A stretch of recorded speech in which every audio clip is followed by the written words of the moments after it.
This is Red Ice Radio.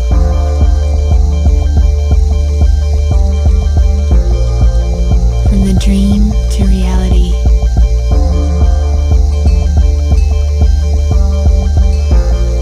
RedIceCreations.com. Greetings, friends, new and regular listeners from around the world. I'm Henrik Palmgren and this is Red Ice Radio. We're coming to you from the land of the gods up in Scandinavia. If you want to listen to more radio programs on vital, intriguing and important topics, visit our website redicecreations.com. We have a year of our recorded programs in our open archive. No commercial interruptions, stream or download. You can also subscribe to our RSS feeds. Let our programs come to you, listen at your convenience. Today we have Dr. Andrew Saul with us. He has written 2 books, Doctor Yourself, Natural Healing That Works, and Fire Your Doctor, How to Be Independently Healthy. He has 35 years experience in natural health education. Saul, formerly assistant editor of the Journal of Orthomolecular Medicine, is the editor-in-chief of the Orthomolecular Medicine News Service. He was on the faculty of the State University of New York for 9 years and taught nutrition, health science and cell biology at the college level. His peer-reviewed, non-commercial, natural healing popular website is dryourself.com. In this very informative program, we begin to discuss the war on vitamins and nutrition. Andrew says we can use nutrition to cure illness and bring up evidence in published medical reports dating back from the 30s. These results are being ignored by the medical and pharmaceutical industries. Dr. Saul believes death rates could be cut down by half if people were eating properly and getting the required nutrients. We discuss the specifics of a proper diet, vitamin therapy, and how to doctor yourself. All right, this is going to be really interesting. We have a lot of things to discuss here today, obviously. But first, welcome to Red Ice Radio, Dr. Saul. Thank you for taking an hour out of your time here talking with us today. We really appreciate it. It's a pleasure to be invited and to talk to your listeners and viewers. Excellent. I first saw you, obviously, in Food Matters, a new documentary, excellent on the topics of vitamins, nutrition, raw food, and many other things as well, showing also the corruption, obviously, within the big pharma and so forth. And we'll get into this a little bit later. But documentary is very cohesive, a very powerful message, simple to understand. It makes a whole lot of sense, if I put it that way. But maybe we can begin talking here a little bit about the media's scare campaign against vitamins, Dr. Saul, because if you watch the media in different countries like I do, I've seen it on headlines here in Sweden, for instance. I've definitely seen it in the US online media, in the UK, and they seem quite eager, about making us afraid of taking vitamins. It's like they're all taking their orders from central command, repeating the same message with regular intervals. Is there any truth to this, Dr. Saul? Should we be afraid of taking vitamins? Well, the truth is what people need to hear, and once they hear the actual truth, I think they're going to be able to make up their own minds, and here's the bottom line.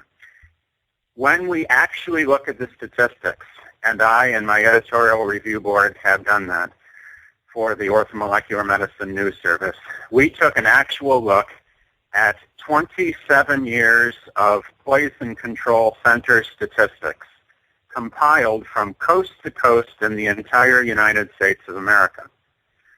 61 poison control centers report into a central database. Every year there's a peer-reviewed report that's issued on who dies from what.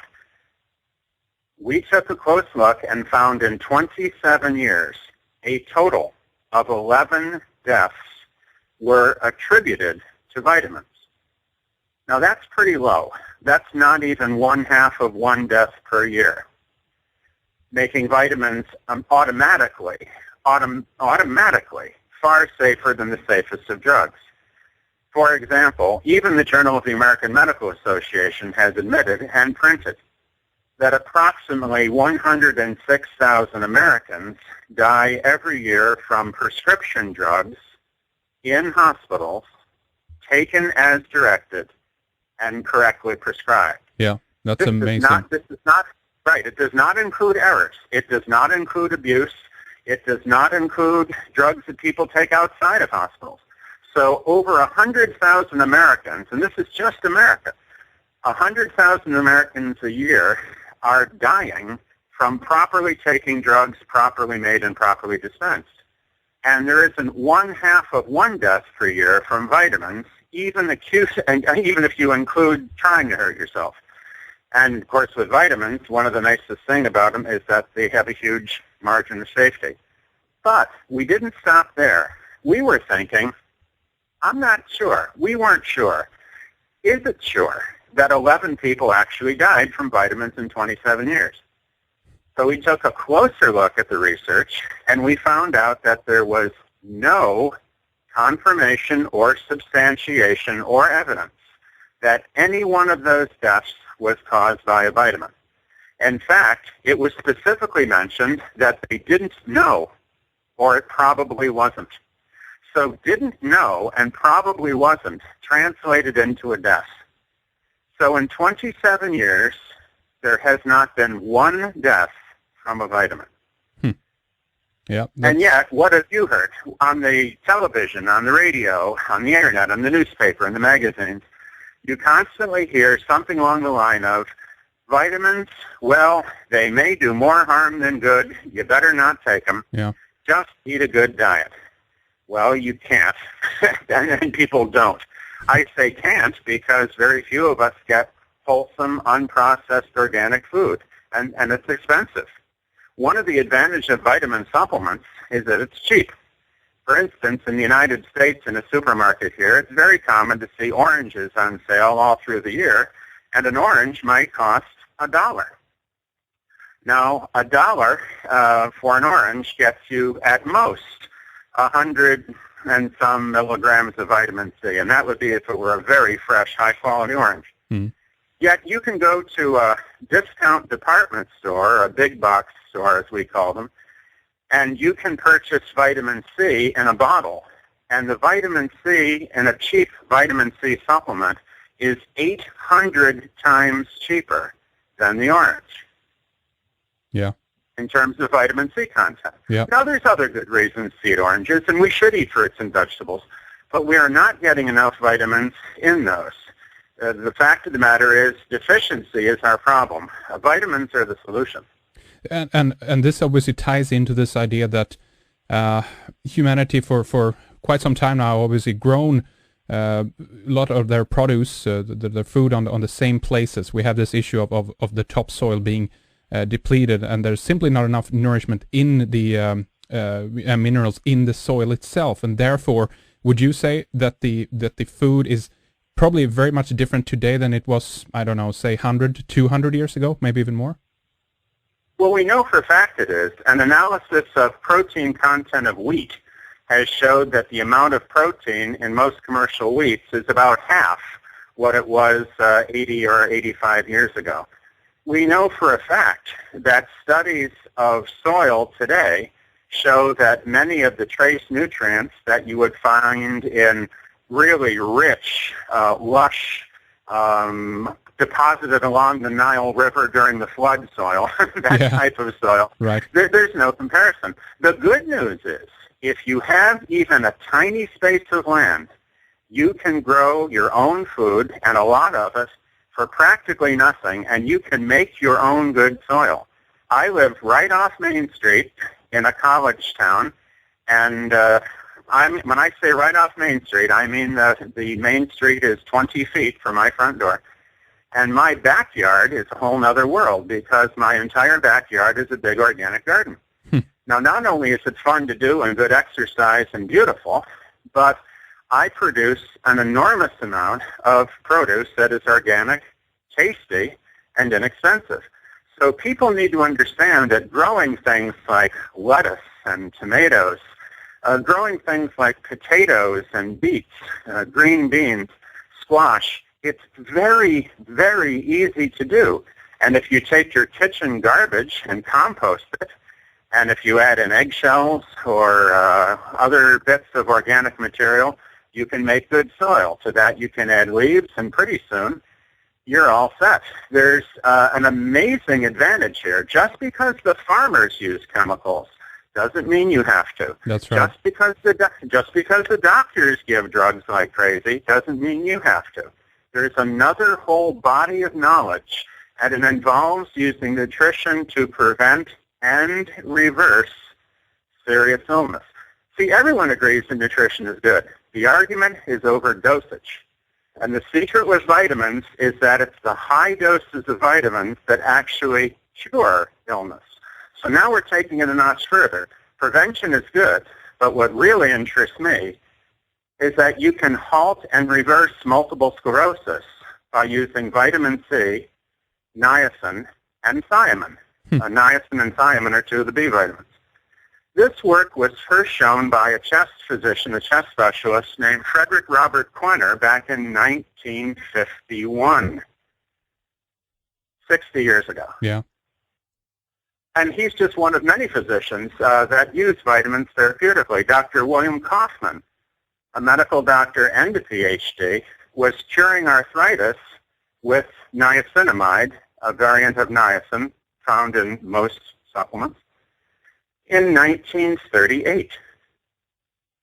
Doctors Wilford and Evan Shute were curing angina and other cardiovascular problems with vitamin E in 1953. These are real doctors who cured real diseases. Another doctor named Garnet Cheney, he worked in a hospital.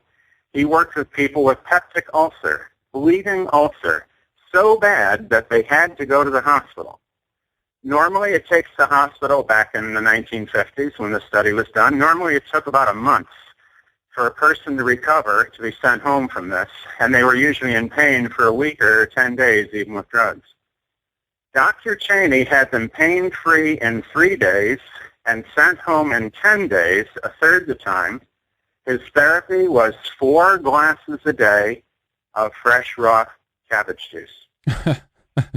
That's amazing. And it was published in a medical journal. Yeah, and we have this idea, as you said here, of also daily, recommended intake. We have the levels that is recommended, and I guess in the States, in a way, you get these numbers from the FDA. Is that correct? We get the numbers from government, and government gets them from carefully selected sources that they choose to listen to. Yeah. The FDA is more of the enforcement arm. Let me give you an idea how weird this is, and I think every country has an example of this, but here's an example of how goofy these recommended daily allowances are. Most animals make their own vitamin C. Human beings can't. Neither can other primates, monkeys, apes, chimps, orangutans. And famously, guinea pigs cannot make their own vitamin C either. So if we want to know how much vitamin C we need, what we should do is start by looking at how much vitamin C every other animal actually manufactures. How much vitamin C does a snake manufacture? How much vitamin C does a cow manufacture? How much vitamin C does a blue whale manufacture or an earthworm? And if we take a look at the animal kingdom across the board, and if we adjust for human body weight equivalent, most animals make between 2,000 and 10,000 milligrams of vitamin C a day. Wow, that much, huh? Yeah, that much. Now, the U.S. RDA for vitamin C is less than 100. Yep. Now, here's where it gets good. I mentioned that guinea pigs are like humans in one important way, and that is they cannot make their own vitamin C. If you keep a guinea pig as a pet, you have to give it a vitamin C source. And if you keep guinea pigs in a pet shop or in a laboratory or commercially, you have to make sure you give them enough vitamin C. We have the United States Department of Agriculture, and the Department of Agriculture over here has set a standard for how much vitamin C guinea pigs need. It's 15 times higher than humans. That's funny. So one part of our government, the Food and Drug Administration and their allies, are saying you need 100. But if we go to the U.S. Department of Agriculture and do a body weight equivalent for a guinea pig and compare it to a human, the level of vitamin C that every person needs every day would be 1,500. And that's close to what most animals make as a minimum. Well, it's no wonder everybody's sick. Over here now, in the States, we are spending $2.5 trillion a year on disease care. Yeah. And we do not have the longest life expectancy. And we do not have the lowest infant mortality. quite frankly, that should be enough right there to get people excited about vitamin therapy. And yet, what you hear on the news is vitamins might cause this, vitamins might cause that. Not to beg the question, but here's just one more example. Mm-hmm. There was a study that claimed that vitamin E, as an Edward, somehow could cause an increase in prostate cancer. This was big news and all the headlines. Well, we took a look at that, and we took a look at the research, and the increase was statistically insignificant, and yet it made the papers. What we also noted, that is, they gave synthetic vitamin E as an eddy. It turns out that vitamin E is actually 8 different factors, and one of those factors, a natural vitamin E, kills prostate cancer stem cells. But that they didn't report. Wow. So it's I made this example before when this topic comes up on our radio program, and this is, in certain cases we are being asked to basically reconstruct our entire society when something dramatic and terrible happens, when X amount of people are have died. Take 9/11 as an example. We're expected to make changes in our society, but if we apply this number that you mentioned before of properly deaths by properly described medication, basically, why is nothing happening? Because we can't blame ignorance, as you said. This information is in the loop. We know that how much animals produce and how much they need. Why isn't this applied then to the humans, the human world, Dr. Saul? Well, for some of us, we do apply it. I do. As soon as I learned about this and became a father many years ago, when that little baby was put in my arms, and I had read a lot of studies that showed that high doses of vitamins are safe and effective, and I had a child totally dependent on my judgment, I started giving my children vitamins from the moment they were born. Now, I didn't make this up. Dr. Frederick Robert Quenner had written about that back in the late 1940s, early 1950s. Dr. Irwin Stone, Dr. Linus Pauling, Dr. Robert Cathcart, and other experts, real researchers with credentials, real physicians with decades of experience, Dr. Abram Hoffer, Dr. Hugh Reardon. These were all expert researchers and physicians, and they were saying vitamins are safer than drugs, and as Dr. Roger Williams famously said, when in doubt, use nutrition first. Well, for most of us, it's exactly the opposite. It's when in doubt, use nutrition last. Take a drug, take a drug, take a drug. Now, could it be that the business that the pharmaceutical industry does worldwide, which is somewhere in the neighborhood of $750 billion, could that possibly influence what doctors think and tell their patients? Now, I'm smiling as I say that, and I hope you're smiling as you're listening. That's right, that's right.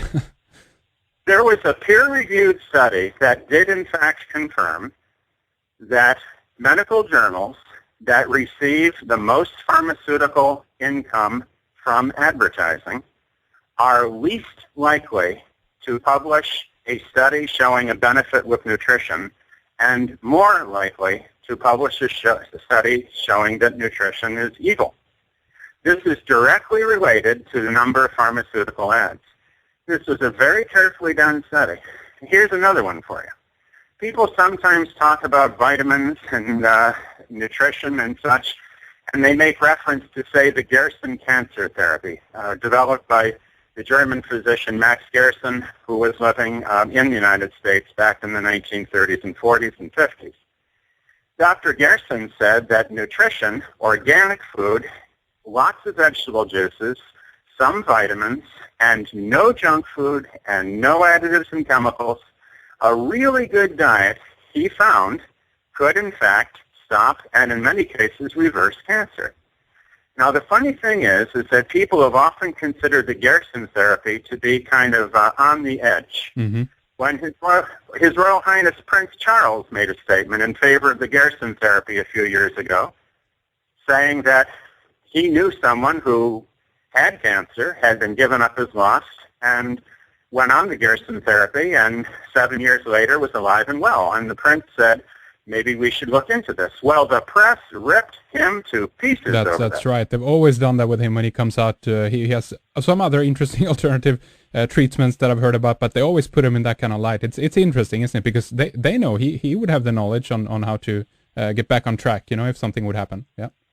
Well, I think so, and he's one of many people who do. I think that our wonderful president, Abraham Lincoln, put it so well many, many years ago, nearly 100, when he said, you can fool all of the people some of the time, and you can fool some of the people all of the time, but you can't fool all of the people all of the time. That's right. And here's what it works out to. Peer-reviewed research published in a medical journal showed that chemotherapy for cancer contributes, according to doctors' own measurements of improvement, which is usually just the tumor gets smaller. It doesn't have to go away. It might go away and come back, but chemotherapy is considered effective if it does anything, and anything is usually making the tumor smaller. The peer-reviewed study showed that in the United States, the total benefit to cancer patients from chemotherapy is as follows. It makes a difference in less than 3% of the cases it's used. Wow, that's amazing. See, what's going on here then is that many people their psychology, if you will, then is on a level where they give up all the authority of their own body to the men in the white suits, if you will, the doctors, right? They have the authority, yeah. They tell you what to do, and people just surrender to that in that state of trauma of being given the bad news that you might suffer from, cancer or anyone other of these, detrimental diseases, basically. Yeah. You're absolutely right. The fact of the matter is my personal interest in this goes back 35 years now and resulted in my writing a book called Doctor Yourself, and another one politely entitled Fire Your Doctor. Yeah. And these books are actually saying not that we don't need doctors. We do. For emergency care especially, for trauma care, we need doctors. There's so many things medicine can do very well. That's right. But for 9 out of 10 times, for most of the things that kill most people, medicine just isn't working.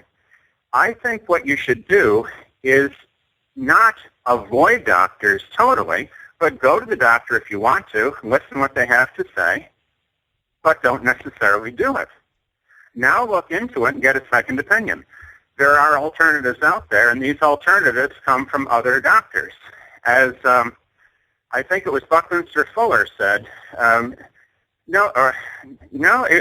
wasn't him. I'm slipping on the name, but I'm not going to slip on the quote. Don't take too much stock in authority, because contrary authorities can always be found. Yeah, that's right. That's right. So it's not about not going to doctors. Doctor Yourself is not about not going to doctors. It's about not needing to go. The trick is to not need to go. Now, remember, I raised my children, as I told you before, giving them vitamin supplements. They got their age and vitamin C divided by 2 every day. In other words, when they were 3 years old, they got 1,500 milligrams of vitamin C every day. When they were 1 year old, they were already getting half of 1,000 or 500 milligrams of vitamin C a day. When they were 12 years old, they were getting 6,000 milligrams of C a day.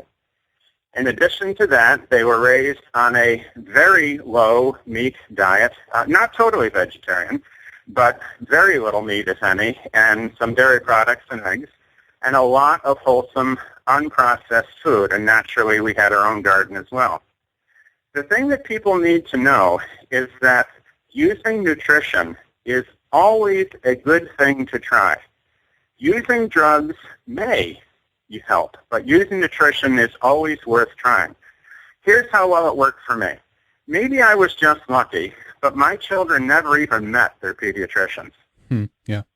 We would get postcards from the doctor's offices when one doctor left and they brought in a new one, and we would get these postcards, and we never met these people. That's good. That's what we want, because what we're talking about here is preventive. That's the most important thing as well, because you don't want to get to a state where you are sick or have become sick, because then something is wrong. And would you say then that most of the diseases that we suffer from in the so-called modern and civilized world can be attributed to the lack of nutrition, vitamins, minerals, etc.? Most of civilization's illness can be connected with civilization itself. Our lifestyle is to blame. Diet is a big part of it. Lack of exercise is a big part of it. Exposure to chemicals, toxins, and things like that is a big part of it. Stress is a big part of it. The dangers of medicine is a big part of it. But there are two things here that we can control. We can't control everything, but we can control what we will or will not put in our mouth. And we can control whether we will or not exercise. I think that if people eat right, take vitamins, and exercise, we could literally cut our deaths from these illnesses in half within 6 months. Mm-hmm. Yeah, that's amazing. And a little bit later, Dr. Saul, I want to ask you about, what kind of world that would be, basically. We have, because it's interesting, we have this situation where a lot of people are they're tied to the medical industry. People are working with it, so much money, research is going into it. But before we go there, can I ask you, can you take too much vitamins? And also, does the quality of the vitamins have any significance at all? Those are both excellent questions, and the answer is yes and no, and yes and no. So we'll take the first one first. And those are good questions because your readers, your listeners want to know that. You're asking very good questions, and I'm glad that they're coming up. So the first question is, can you take too much? And the answer is yes, you can do anything wrong. The greatest danger is taking too little. But yes, you can take too much. With vitamin C, if you take too much vitamin C, you'll get loose stool. Linus Pauling and Dr. Robert Cathcart said when you're sick, say pneumonia or influenza, you can see how much vitamin C you need by taking as much as you can hold. And when you get to the point of loose stools, that's called bowel tolerance, and you back off. Maintain a slightly lower dose. The way I say it is you take enough C to be symptom-free, whatever the amount might be. Now, when you're well, you might only need a few thousand milligrams a day, just like a healthy gorilla. But if you're sick, you might need 50, 60, 70, 100,000 milligrams of vitamin C a day. It depends. So when you're well, you take the minimum amount that keeps you healthy. But when you're sick, you take as much as it takes to get better. Most vitamins, if you take too much, if it's a water-soluble vitamin, you urinate out the excess. Mm-hmm. It has often been said that too much vitamin C can cause a kidney stone. Let me put that one to bed right now. It's never been shown that anyone has had a kidney stone caused by vitamin C that didn't already have a pre-existing kidney problem. Right. The second thing is there's many different forms of vitamin C, but that's something that readers need to go to my books and website for more information on. DoctorYourself.com is peer-reviewed. There's no advertising, and it's free of charge to anyone that wants it. So can you take too much of the vitamins? You can. Too much niacin can cause nausea. On the other hand, many doctors use niacin to lower cholesterol. And niacin is used to treat many forms of anxiety and even schizophrenia. Dr. Abram Hoffer, my colleague for many years, a brilliant psychiatrist, treated thousands of patients primarily with niacin. This is called orthomolecular medicine, by the way. It's the use of vitamins instead of drugs, using nutrition instead of foreign substances. Too much niacin causes nausea. If you take some niacin and you're not used to it, you might have what's called a flush, a niacin flush. That's right. I've seen it. It was that's interesting sometimes. Yeah, you get red bumps and you get really warm and stuff. Yeah. Mm-hmm. And it can be a little upsetting to people that aren't expecting it, but it's actually quite safe.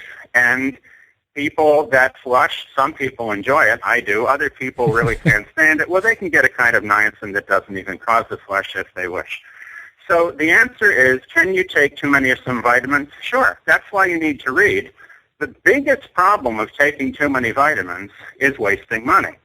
But what I think is too many vitamins is a whole lot higher than what most hospital dietitians will tell you is too much. Yeah, yeah. So we're talking the optimum amount, which varies from person to person. Bottom line, the USRDA is way too low. What doctors tell people to take are way too low. What the European Union and Codex are trying to get through is way, way, way too low. Yes, yes. And people have to say, no, we're not going to take this. Are you worried about, sorry to interrupt, but are you worried about Codex Alimentarius? I mean, we've done programs about this. We've been hearing about it for years, but it seems to me, Dr. Saul, that the implementation of this is taking somewhat longer than they first expected to. I was expecting dramatic changes back in 2009, but they don't seem to have been implemented so quick just yet. What do you think? Well, there's been protest. People are listening to you, they're listening to me, and they're listening to other folks who are saying, hold on, if we don't get on the ball here, we could lose our freedom. Yep. It's been said by many a patriot, including those over in the States, that the price of freedom is eternal vigilance. You have to constantly watch this. In the United States, just in my professional lifetime, there have been several major attempts to make vitamins prescription and limit dose. All of these were beaten down only because more letters went to our Congress on this from citizens than any other topic in the history of the United States. But this is because of activism and getting the word out. You can't take anything for granted. One of the oldest tricks in the book is to make big changes so slowly that no one notices. Yeah, exactly. You make it very, and sometimes you do 2 steps forward, and then you might step back when people are protesting, but they're slowly infringing on it. So it's very important that people are aware of Right. what is going on. And obviously, we also come back to this question of why. What is the point? Why do they have this need to control what we do and what we eat and what we take into our body and our own choices at the end of the day? Because this, as you mentioned here on the program, this is not about caring for you. This is not things that are helpful for you. These are actually detrimental decisions that they're enforcing on us, Dr. Saul. Unfortunately, the simple solution is usually the correct one, and I think the simplest solution is money. The pharmaceutical companies can outspend anybody else, and they do. And they can buy influence, and they do. The medical associations buy influence, and they're educated in medical schools that are funded by pharmaceutical companies. Their continuing education is funded by pharmaceutical companies. Drug studies are done by pharmaceutical companies. And if you actually take a look at this, that in and of itself explains everything. But we don't have to stop there. We don't have to say, oh, well, we can actively get on the ball and not just say that nutrition is good, because everyone agrees about that. We don't want to say that organic food and a multivitamin a day is what we need. That's true, but that's way short. Earlier you mentioned prevention. Sure, it's good to prevent. But there's too many sick people right now that it's too late to talk to about prevention. Yeah. They're dropping like flies. We have, in the States, we lose 600,000 people a year to cardiovascular disease. Now, you can't talk about prevention to those people that are dead. So we need emergency, immediate help. And here's an example. Recently, there was a carefully done, peer-reviewed study in the Heart Journal that showed that the higher your plasma vitamin C, the less likely you are to die of any heart failure. Now, here's the good part. The amount of vitamin C that it takes to get the highest protection that they found, that would save 200,000 lives a year. And just in the States. The amount of vitamin C you need to get enough protection to save 200,000 lives a year from heart failure death is 2 vitamin C tablets a day.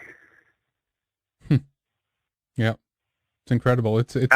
It's nothing compared to what is being spent on basically trying to get people back on track. But obviously, I don't even know what measures doctors are using. They're prescribing drugs, I guess, to help people combat these cardiovascular problems, I guess, right?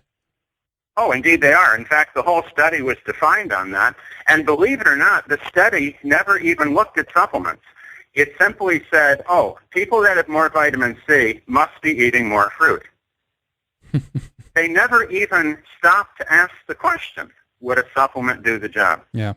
Now, earlier you mentioned, your other question was, is there a difference between natural and synthetic vitamins? And I said yes and no. Almost every study that's been done showing that vitamins cure disease has been done successfully with synthetic vitamins. Now, there's a lot of people that find what I'm saying very irritating, but I've been telling the truth for a while, and I don't think I'm going to stop today, at least not until some pharmaceutical industry offers me a really large amount of money to shut up. And how much do you want for it? Huh? Oh, I think I'd sell out for $20 million. 20 million. Okay, well, there you go, people. There you have it. Okay. All right. Are you listening, Novartis and Pfizer and Bayer and Hoffman? 20 million? Now, that's it. Having said that, and I'm saying this more for fun than for anything else, right. What we actually have here is most vitamins are actually made by pharmaceutical companies. Almost all vitamin powders and concentrates are made by pharmaceutical companies, and then they are made available to individual companies that formulate, tablet, distribute, and market them. This means the pharmaceutical companies do make some money off vitamins, but because vitamins cannot be patented, the amount of money they make selling vitamin C for $30 a kilo is nothing compared to what they can get when they can sell a couple of pills for $30. That's right. So the actual facts are these. The total retail value of the vitamin business in the States is possibly as much as 8 or 10 billion. And that would be a very high estimate, but we'll take the high one. Whereas the total value of pharmaceutical sales in the States is at least 400 billion. Therefore, you can see that they have an interest in drugs that can be patented. Patented drugs are where the money is. Now let's go back to this natural synthetic thing. There are some cases where the synthetic vitamin is clearly inferior. The most glaringly perfect example of this is vitamin E, isn't it, Edward? I mentioned that earlier. Synthetic vitamin E was shown in a test to very slightly increase the risk of prostate cancer insignificantly in a very select, carefully screened group of people, and there was a lot of selection bias and statistical playing around with this. But we have also know that the natural factors in vitamin E, the other factors, are known to kill prostate cancer stem cells. Natural vitamin E was used by Drs. Wilford and Evan Shute back in the 1950s, and before that, when you couldn't even get natural vitamin E, you could not get any vitamin E at all, they used wheat germ oil. And now we're going back to the 1940s and 1930s. So in the case of vitamin E, the natural product is far, far better. And that's usually vitamin E as mixed natural tocopherols and then other factors that go with it. With vitamin C and most other vitamins, you get this about the same clinical results with the synthetic product. Nobody likes that answer. I catch it from both ends. That's the way it goes. Yeah. By the way, just a quick note. Do you even know, I've always been interested in that, how do they make those synthetic things anyway? Do they build them from the molecular level, or how do they construct it, you know? Well, there's many different ways to do it. In the case of vitamin C, ascorbic acid, the formula is very similar to that of glucose. Glucose is the simplest blood sugar, C6H12O6. And vitamin C is actually C6H8O6. So vitamin C is only 4 hydrogens short of a glucose. Well, animals make vitamin C through a series of 4 enzyme-driven reactions, and we have 3 of the 4 enzymes. It's been hypothesized that somewhere along the line, humans lost that gene or the ability to make that particular enzyme. Yeah. There may be reasons for that, which are beyond the scope of our discussion today. But in nature, vitamin C is made from glucose. Now, it turns out in the laboratory, it's not a very different process. Starch can be hydrolyzed and processed into ascorbic acid. It's really nothing to it. You can make anything in a laboratory, and making vitamins is no different than anything else.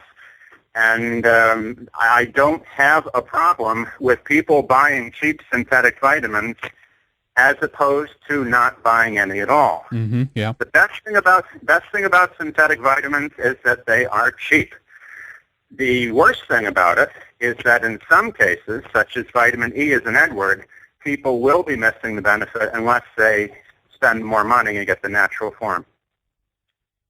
Now, I want to talk a little bit about what to eat. Obviously, I don't think we need to spend too much time. This is things we've talked about in the past, but this is kind of a no-brainer to me. Try to avoid, chemicals in the processed food, pre-packed food, avoiding monosodium glutamate, MSG, aspartame, etc. There's a number of these things. Try to get down to the basics of food. The less ingredients in something that you buy, the better. That's my idea, and you should be able to identify them all. But this question of raw food, then, maybe we can just talk a little bit about that. Is it true that cooking not only destroys, the nutrition, vitamins, and enzymes in there, but it actually chemically changes the food? Well, cooking can be detrimental. It also can be beneficial. There are some foods that you just cannot eat unless you cook them. I, for one, would not want to eat a raw eggplant or raw lima beans or a raw potato. Yeah. I'm not saying you can't, but I wouldn't want to do it. There are some foods that cooking is almost essential. On the other hand, there's a lot of foods that you can eat raw and should. Fruits, for instance, most vegetables, a lot of the, nuts and seeds in general. These are foods that can be eaten raw. My general rule for people who want to do it right is this: if it can be eaten raw, it probably should be eaten raw. But you don't have to become fanatical about it. More salad is a good rule for everyone. Yeah. More salad. If you eat more salad, you're going to get more raw food. And if you eat more of that, you'll eat less of the junk. There was an exercise television personality in the States named Jack LaLanne. He recently died at the age of 96. Jack LaLanne was one of the first real fitness nuts and took his message to TV. When I was a little boy, I remember watching my mother exercise with Jack LaLanne on television. Jack LaLanne said, "If man made it, don't eat it." That's right. Another good example is from an American nutritionist and professor, university professor, and also a radio personality, whose name was Carlton Fredericks. Carlton Fredericks was asked once, well, not everybody can go to a health food store. Can I eat right at the supermarket? What should I do? How do I know what to buy? And his answer to the caller was, "Madam, follow any person around the supermarket and don't buy what they buy." That's funny. That is funny. Bottom line is, the way to be healthy is to be a health nut. Just be a health nut. People think, oh, you're a health nut. Well, what kind of nut would you rather be? Yeah, that's right. A sick nut or a healthy one. That's right. What about some other aspects, like a big one is dairy, of course. I've heard various sides on the issue of try to avoid it. No, you can do it if it's as much as possible non-pasteurized, raw milk, etc. What's your take on that, Dr. Saul? Well, I have a moderate position on dairy, and I'm going to disclose why. I have no financial connection with the food supplement industry. I have no financial connection with the health products industry at all, by the way. And I don't make any money off juicers or selling them. I have no connection there either. But I will confess to having been, when I was a very young man, a dairy farmer.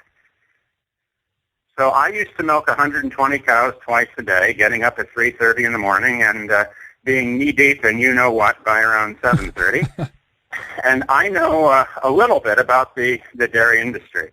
One thing I did that I think deserves a little bit more attention these days is I was very careful with the cows, and we tried to keep them healthy. We really cared about them, and I think humane farming is a good start. The other thing that we tried to do was to keep the milk scrupulously clean as best as we could. And it was so clean that in the morning I would come in and my breakfast was 1.5 quarts of fresh milk. I took this same raw, unpasteurized milk home and gave it to my infant children. We had friends that had goats. We got fresh, raw, unpasteurized goat's milk from them and gave it to our infant children. I think raw milk is good food provided it comes from very, very clean cows, and all cows should be clean. All farmers should watch for that. That's right. Realistically, in a factory environment where you're processing milk literally by the tank carload, mistakes can happen and quality can or perhaps inevitably will go out the window. You do the best you can.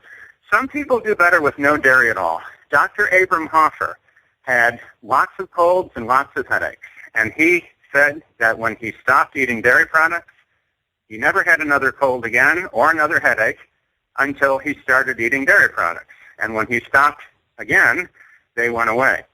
Some people do very well with some dairy products. Personally, I think yogurt is a very good food.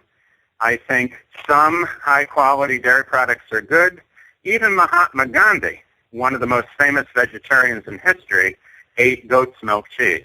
Incidentally, that's from goats that he himself carefully cared for. There's nothing wrong with that.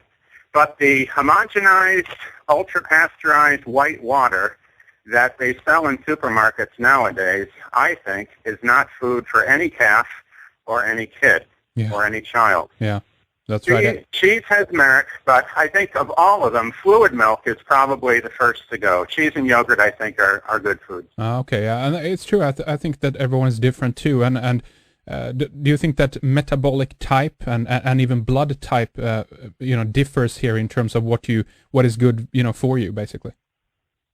There's no question that everybody's different. There's no question that we have biochemic individuality.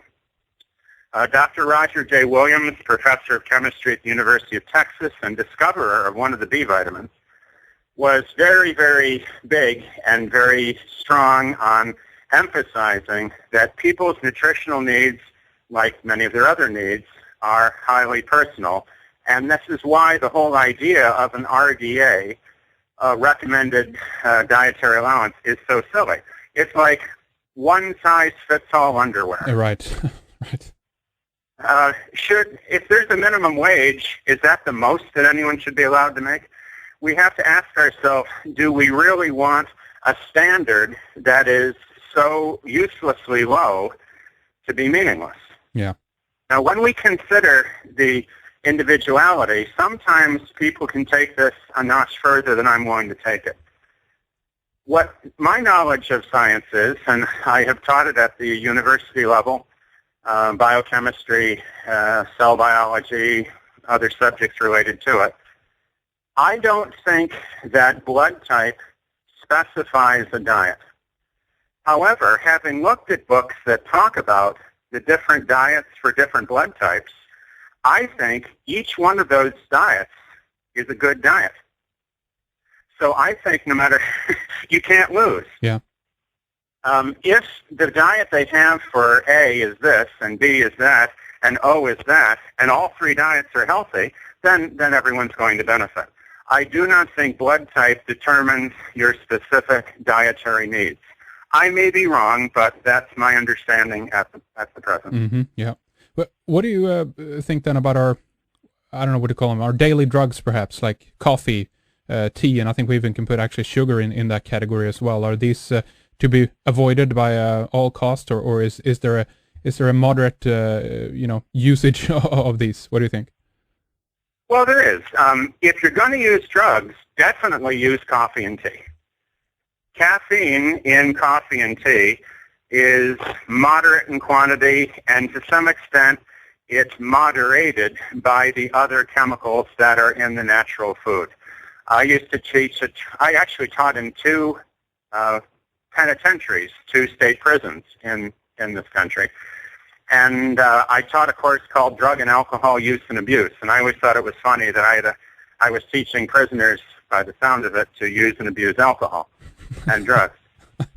That's not true, of course. Most of them were in there because they used and abused and trafficked in drugs. So one thing I would say to them is don't worry too much about caffeine. As drugs go, it's one of the best in terms of safety. For instance, in the United States, there's absolutely no age limit whatsoever on caffeine. A 5-year-old, a 3-year-old, a 6-month-old baby can be given Coca-Cola, and I'm actually occasionally you see some that are. Yeah, that's right. And that's all right. However, that doesn't mean it's a good idea.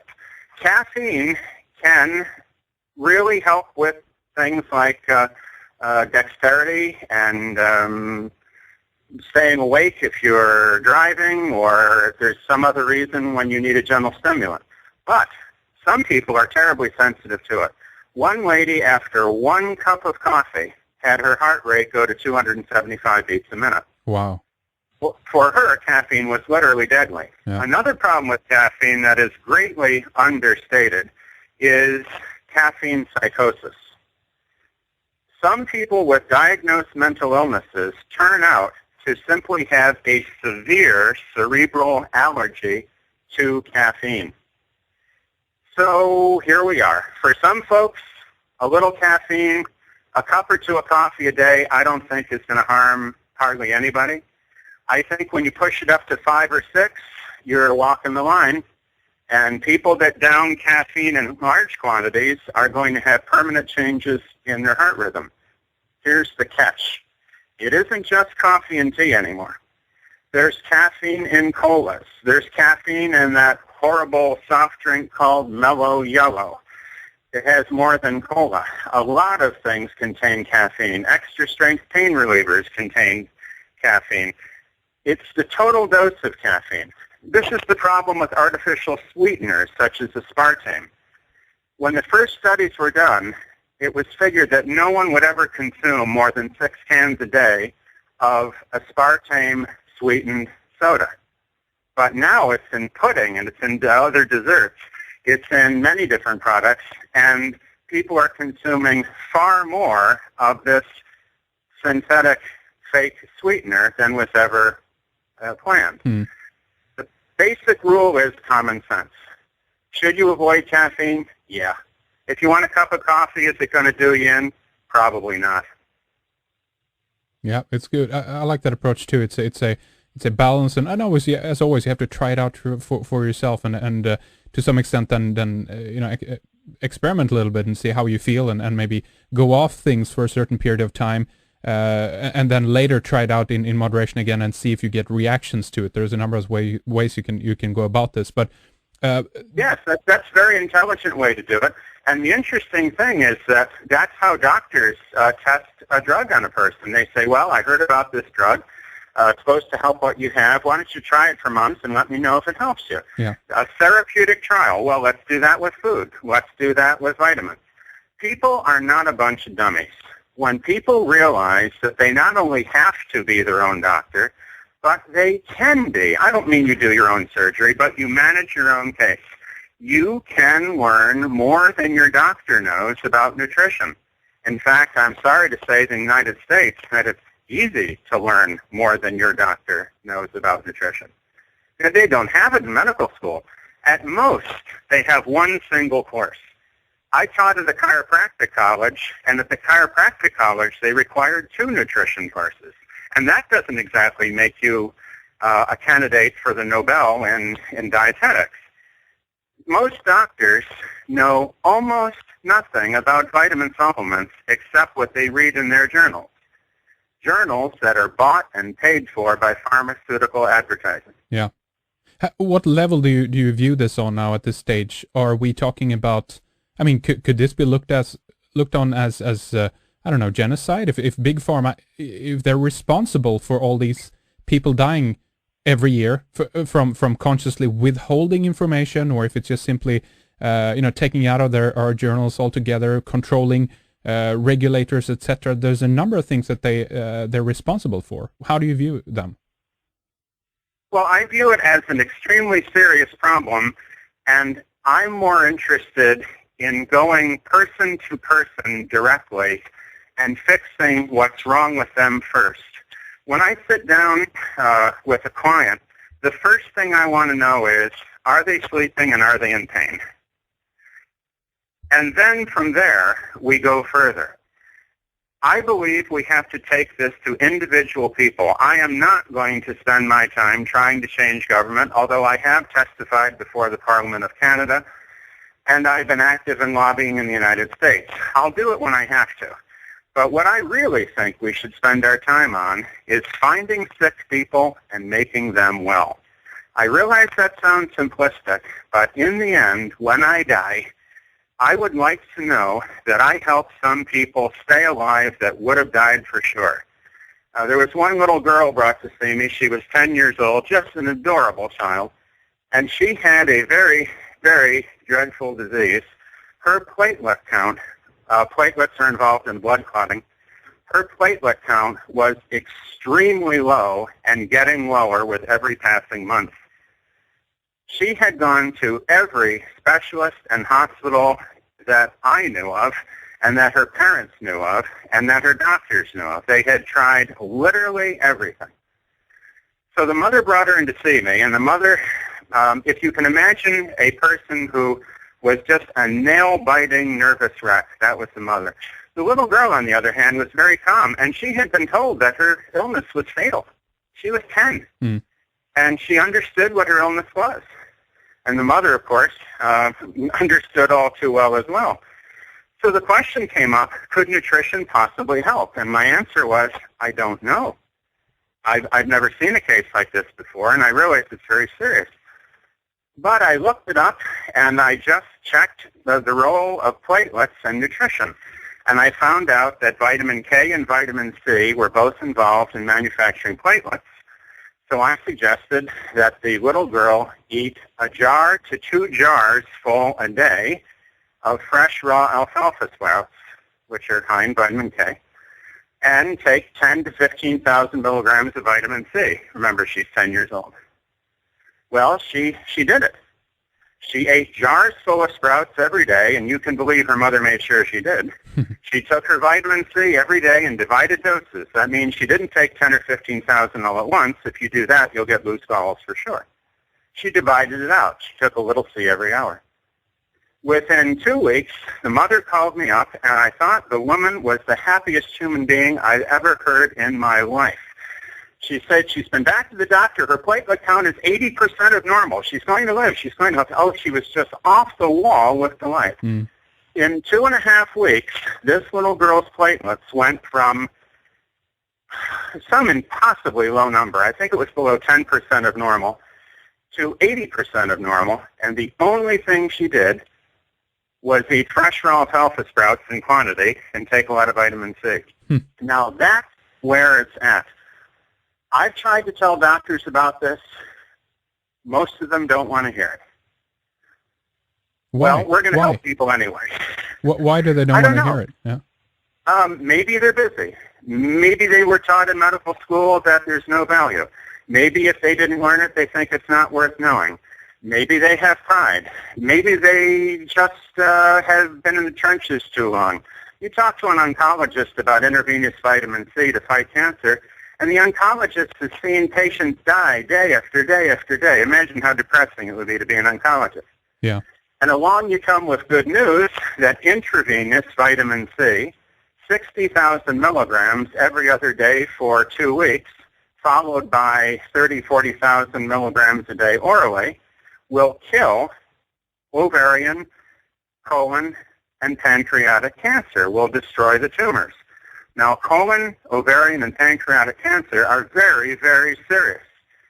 Intravenous vitamin C has been shown, and the studies have been published, IV vitamin C, yes, the vitamin C in the blood so high, the vitamin C is selectively toxic to cancer cells. It does not harm healthy cells. It only kills the cancer cells. The funny thing is, cancer cells really like vitamin C. Now, that sounds bad, but it isn't. The cancer cells soak up the vitamin C, and then inside, cancer cells are a little weird, and they have a weird way of processing vitamin C. What happens is the vitamin C actually becomes toxic to the cancer cell, kills it just like chemotherapy, but it's safer. Yeah, because it doesn't harm all your other, the healthy cells, as you said. Correct, and that makes it an ideal therapy. Intravenous vitamin C has been used since the early 1970s. There have been many studies. Even the United States National Institutes of Health has done studies showing that vitamin C is selectively toxic to cancer cells. I don't have the time to try to convince a doctor or a politician or a reporter. I don't have the time to do that. I'm doing what I'm doing now because you and I and the people that are sharing this moment with us need help right this minute. And this is why we have dryourself.com. It's searchable. It's peer-reviewed. I'd like to think it's fun to read. There's a lot of information there. People can go there. Nobody's going to sell them anything, and they can get lots of information right away. Which vitamins, how much, how to use them, safety studies, references, physician reports. Absolutely. It's really excellent. Again, dryourself.com. That's the main website, and I'm going to give out the book titles here in a little bit. Just a few more things, and before we begin to wrap things up for this time, I just wanted to ask you about this basic idea that the doctors are not willing to listen. I mean, could it be that this knowledge is considered to be a threat, if you will, to them? They have their fancy degrees, their titles, and a very expensive education, so that if something as simple as some bean sprouts would put them in place, it's putting them down. Do you see what I mean? Society is stuck in that way. The doctors have a high authority, if you will, in society, and we have a whole industry that is tied to this, and so many people have jobs, and they rely on our economy, if you will, in that sense, rely on these people being able to do their job every day, correct? Well, that is true. And the way around this is to keep in mind that doctors are people too. At the end of the day, he or she goes home to the same family and the same bills and the same TV commercials that we all do. Doctors are people too. And this means they have belief systems. And it is a belief system that medicine is basically the way to go. And that is not true.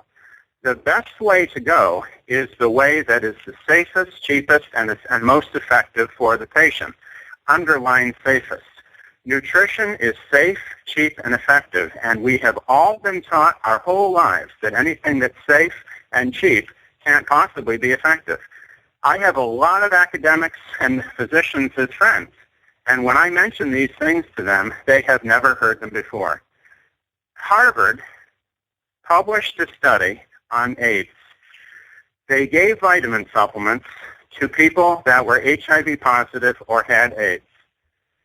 Those that took vitamins had a decrease in death rate from AIDS. The people that took vitamins, according to this Harvard study published in the New England Journal of Medicine, the decrease in AIDS deaths with vitamins was 27%. Well, that makes sense, because again, if it's an autoimmune deficiency, that means that you need to get your immune system back in place, and the way to do that, to let your body heal itself, is to up the intake of nutrition, vitamins, and so forth. But that's clear only if it's known. Quick, we call it, COIK, clear only if known. Yeah. The real marvel here is that this study was published in one of the mainline conservative, popular, enormous, prestigious journals, and it was ignored by the media. A 27% death decrease from a drug for AIDS would have been front page news. That's right. So right now, for those that are suffering right now, change your diet, change your lifestyle, start taking the nutrients, and learn. You have to read. If you want something done right, you have to do it yourself. That's right. This especially for our health care. Yeah, absolutely. You're right. We can't rely on someone else to take care of us. And ultimately as well, we individually are the best doctors because we're in our own bodies. We feel, we know what it wants. We're connected to the body, and we need to start listening to the intelligence that I believe is inherent in the body. It's like we've been disconnected in that way a little bit as well, Dr. Saul. That is it. And we can change that right now. This is what free choice is all about. What we do with our time, whether we'll waste it watching silly television or spend an hour learning about how to save lives with vitamins, that is our choice. Absolutely. And I urge people to follow the old Chinese saying, when you're sick of sickness, you're no longer sick. That's right. You are the author of Doctor Yourself and Fire Your Doctor. You've co-authored a number of books, of course, and we are going to link up your website, dryourself.com. That's the place to go, of course, when you want to know more and pick up the book titles. Also, I want to just mention foodmatters.tv. That's an excellent documentary where Dr. Saul is featured within there, talking more about these things as well. So, of course, if there's anything else, please go ahead and mention that. But thank you so much for your time, Dr. Saul, and keep up the great work then. It's very kind of you to invite me to be on your